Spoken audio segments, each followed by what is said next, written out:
Hello, నేను మిస్సెస్రావు. Kallagunta family అనగానే మాటల మాంత్రికుల అడ్డ అనే భావన చాలా మందిలో ఉంది. దానికి కారణం కేసీఆర్ గారు కేవలం మాటల కారణంగానే, మాటల మాంత్రికుడు కావడం కారణంగానే తెలంగాణ ఉద్యమాన్ని రక్తి కట్టించారు అనేటువంటి అభిప్రాయం చాలా మందిలో ఉంది. అలాంటి అభిప్రాయాన్ని కొట్టిపారేసేటువంటి వాళ్ళు చాలా తక్కువ ఉన్నారు. ఆయన్ని మించి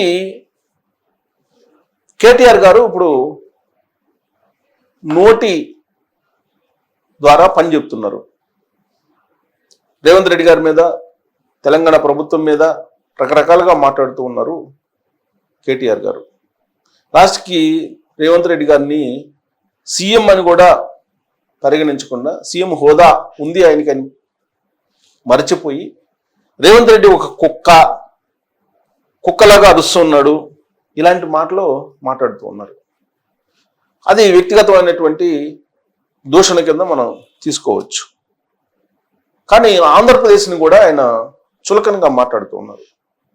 గతంలో చంద్రబాబు నాయుడు గారు అరెస్ట్ అయినప్పుడు, రిమాండ్కి రాజమండ్రికి పంపించినప్పుడు చంద్రబాబు నాయుడు గారిని ఆయన నోటి దురుసుని, అలాగే ఆయన మదిలో ఉన్నటువంటి ఒక రకమైనటువంటి ఈగోని, తర్వాత ఆయనలో ఉండేటువంటి రాక్షసత్వాన్ని, వీటన్నిటిని కూడా బయట పెట్టుకున్నారనేది తెలుగుదేశం పార్టీ వాళ్ళు భావిస్తూ ఉంటారు. కారణం ఏంటంటే, చంద్రబాబు నాయుడు గారిని నిరాధారమైనటువంటి ఆరోపణలతోటి అరెస్ట్ చేసి ఆ రోజున జగన్మోహన్ రెడ్డి గారు రాజమండ్రి సెంట్రల్ జైలుకి రిమాండ్కి పంపించేలాగా చేశారు లండన్లో ఉండి. కానీ అది బీజేపీ పెద్దలు చేశారు, నాకు తెలియదని చెప్పి లండన్ నుంచి వచ్చిన తర్వాత జగన్మోహన్ రెడ్డి గారు అన్నారు. అయితే రాజమండ్రి సెంట్రల్ జైలుకి తరలించేటువంటి క్రమంలో భలే సినిమా చూపించావు బ్రో అంటూ ఒక ట్వీట్ చేశారు ఎక్స్లో కేటీఆర్ గారు. ఆ ట్వీటే ఆయన కొంప ముంచింది, ఆయనకి అధికారాన్ని దూరం చేసింది. ఆ ట్వీట్ చూసిన తర్వాత ఆంధ్ర జనం మండిపడ్డారు బీఆర్ఎస్ పార్టీ మీద, కల్లగుంట ఫ్యామిలీ మీద. అంతేకాదు, ఆ రోజున చంద్రబాబు నాయుడు గారి అరెస్ట్ను నిరసిస్తూ ఔటర్ రింగ్ రోడ్లో అనేక మంది ఆయన అభిమానులు నిరసనలు వ్యక్తం చేశారు, ఆందోళన వ్యక్తం చేశారు. దానికి కూడా కేటీఆర్ గారు అంగీకరించలేదు. ఆ రోజున మంత్రి హోదాలో, మీరు ఏదన్నా ఉంటే ఆంధ్రప్రదేశ్లో చేసుకోండి, ఇక్కడ కాదు, ఇక్కడ చేయడానికి లేదు, ఆంధ్రప్రదేశ్కి సంబంధించిన ఇష్యూల్లో ఇక్కడ చేయడానికి లేదని చెప్పి ఆయన ఒక హద్దు పెట్టారు. భారతదేశంలో ఎక్కడ ఏం జరిగినా కానీ ఎవరు ఎలాగైనా ఆందోళన వ్యక్తం చేయొచ్చు, నిరసనలు వ్యక్తం చేయొచ్చు. ఇది రాజ్యాంగం కల్పించినట్టు ప్రాథమిక హక్కు. దాన్ని కూడా పరిగణలోకి తీసుకోకుండా కేటీఆర్ గారు అప్పట్లో మంత్రి హోదాలో చంద్రబాబు నాయుడు గారు మద్దతు కావాలంటే, చంద్రబాబు నాయుడు గారికి మద్దతు ఇవ్వాలంటే మీరు పోయి ఆందోళన అక్కడ చేసుకున్న, ఆంధ్రాలో ఇక్కడ కాదు అని చెప్పేసి మాట్లాడినటువంటి నోటి దురుసున్నటువంటి లీడర్ కేటీఆర్ గారు. తాజాగా రేవంత్ రెడ్డి గారి కారణంగా, రేవంత్ రెడ్డి పరిపాలన కారణంగా, అనాలోచితమైన పరిపాలన కారణంగా, రేవంత్ రెడ్డి గారికి తెలివిలేనితనం కారణంగా, చేతగాని పాలన కారణంగా ఇతర రాష్ట్రాలకి పెట్టుబడులు వెళ్ళిపోతున్నాయి. గుజరాత్కి, మహారాష్ట్రకి, కర్ణాటకకి తరలి వెళ్ళిపోతున్నాయి. చివరికి ఆంధ్రప్రదేశ్కి కూడా వెళ్తున్నారు అనేటువంటి కామెంట్ చేశారు. సరిగ్గా ఈ కామెంట్ తోటే ఆంధ్రప్రదేశ్ ప్రజలు, ఆంధ్రప్రదేశ్ ప్రభుత్వం హర్ట్ అయింది. చివరికి ఆంధ్రప్రదేశ్ కూడా అని అంటే, ఆంధ్రప్రదేశ్ అంత చులకనగా కనిపిస్తుందా కేటీఆర్కి అనేటువంటి ఒక భావాన్ని ఇప్పుడు ఆంధ్రప్రదేశ్ ప్రజలు వ్యక్తం చేస్తున్నారు. ఆంధ్రప్రదేశ్కు కూడా తరలి వెళ్తున్నాయి అని అంటే, ఆంధ్రప్రదేశ్ తీసిపోయినటువంటి రాష్ట్రమా? ఒకప్పుడు ఆంధ్రప్రదేశ్లో ఎకరా అమ్మితే తెలంగాణలో 3 ఎకరాలు వచ్చేది.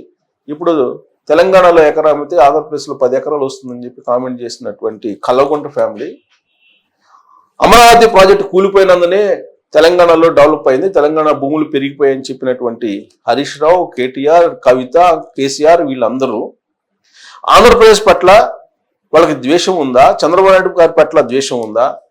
లేదంటే ఆంధ్రప్రదేశ్ డెవలప్ అయితే తెలంగాణకు భవిష్యత్తు ఉన్నదని చెప్పి అనుకుంటున్నారా అనే దాని మీద మీరు కల్లగుంట ఫ్యామిలీ యొక్క అభిప్రాయం ఏంటి, వాళ్ళ యొక్క ఆలోచన ఏంటి అనేది అర్థం చేసుకోవచ్చు. ఆంధ్రప్రదేశ్కు కూడా తరలి వెళ్తున్నాయని చెప్పి అంటున్నారంటే, ఆంధ్రప్రదేశ్ అంత పలికిమాలిన రాష్ట్రంగా ఉందా అనేటువంటి కోణంలో కేటీఆర్ గారు తన నోరుని పారేసుకున్నారు అనేది ఆంధ్రప్రదేశ్ ప్రజలు, ఆంధ్రప్రదేశ్లో ఉన్నటువంటి పాలకులు భావిస్తూ ఉన్నారు. ఇప్పుడు ఇదంతా ఒక ఎత్తు అయితే అసలు ఆంధ్రప్రదేశ్ కాకుండా తెలంగాణ పరిస్థితి ఏంటి అనేది మనం ప్రస్తావిస్తే రేవంత్ రెడ్డి గారు చెప్పిన దాని ప్రకారమే ప్రతి నెల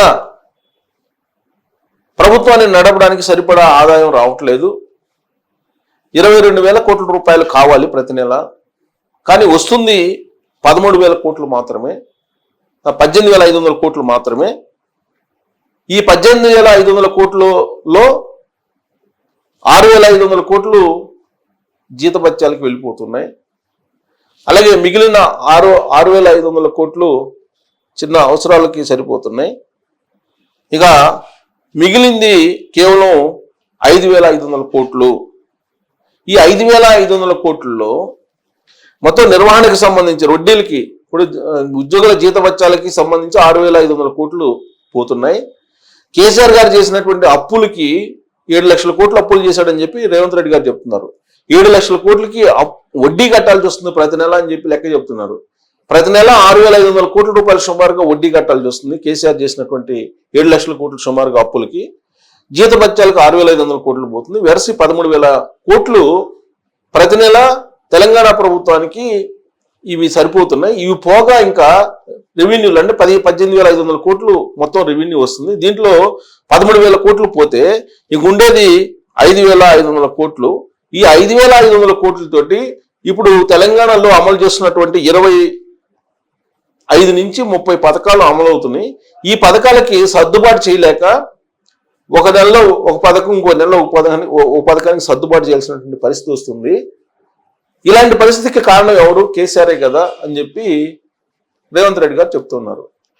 చెప్తూ ఆయన ఒక మాట అన్నారు, ఆర్థిక క్యాన్సర్ తెలంగాణని పట్టి పీడిస్తుంది, ఆర్థిక క్యాన్సర్ తోటి తెలంగాణ సతమతం అవుతుంది అనేటువంటి విషయాన్ని చెప్తూ, ఉన్నది ఉన్నట్టు చెప్తే రాష్ట్రాన్ని కించపరిచారని చెప్పి కల్వకుంట్ల ఫ్యామిలీ గగ్గోలు పెడుతోంది, కల్వకుంట్ల ఫ్యామిలీ అరుస్తోంది. నిజాలను దాచిపెట్టలేము ఎంతో కాలం, అందుకే నేను ప్రజల మధ్య నిజాలను దాచిపెట్టకుండా చెప్తున్నాను, ఉన్న వాస్తవ పరిస్థితిని చెప్తున్నాను. దాన్ని రాష్ట్రాన్ని కించపరిచారు, రాష్ట్రాన్ని బలహీనపరచడానికి ప్రయత్నం చేస్తున్నాడు రేవంత్ రెడ్డి. అందుకే ఆంధ్రప్రదేశ్కి కూడా పెట్టుబడులు తరలి వెళ్ళిపోతున్నాయి అనేటువంటి కామెంట్లు కల్వకుంట్ల ఫ్యామిలీ చేస్తున్నారు. దీని అంతటికీ కారణం తెలంగాణకి ఆర్థిక క్యాన్సర్ రావడానికి కారణమే కల్వకుంట్ల ఫ్యామిలీ అనేది లెక్కలతో సహా చెప్తున్నారు. 22,000 కోట్లు నెలకి అవసరం తెలంగాణకి, కానీ 18,500 కోట్లు మాత్రమే వస్తుంది. ఈ 18,500 కోట్లలో కల్వకుంట్ల ఫ్యామిలీ చేసినటువంటి అప్పులకి, జీతభత్యాలకి సరిపోతూ ఉన్నాయి. మరి ఈ ఆర్థిక క్యాన్సర్కి ఎవరు కారకులో చెప్పాలి అని చెప్పేసి నిలదీస్తున్నారు కల్వకుంట్ల ఫ్యామిలీని రేవంత్ రెడ్డి గారు.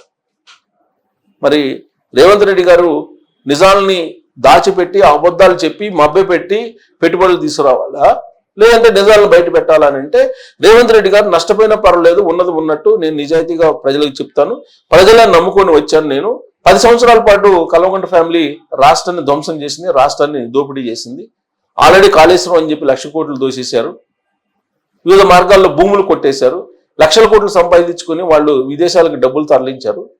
వాళ్ళలాగా నేను పరిపాలన చేయలేను, నీతి నిజాయితీగా ఉన్నంతకాలం పరిపాలన చేస్తాను, ఉన్నది ఉన్నట్టు ప్రజలకు చెప్తాను, ప్రజలు ఆదరిస్తారనేటువంటి నమ్మకం తనకు ఉంది అని చెప్పి ఆయన చెప్తూ ఉన్నారు, కుండ బద్దలు కొడుతూ ఉన్నారు.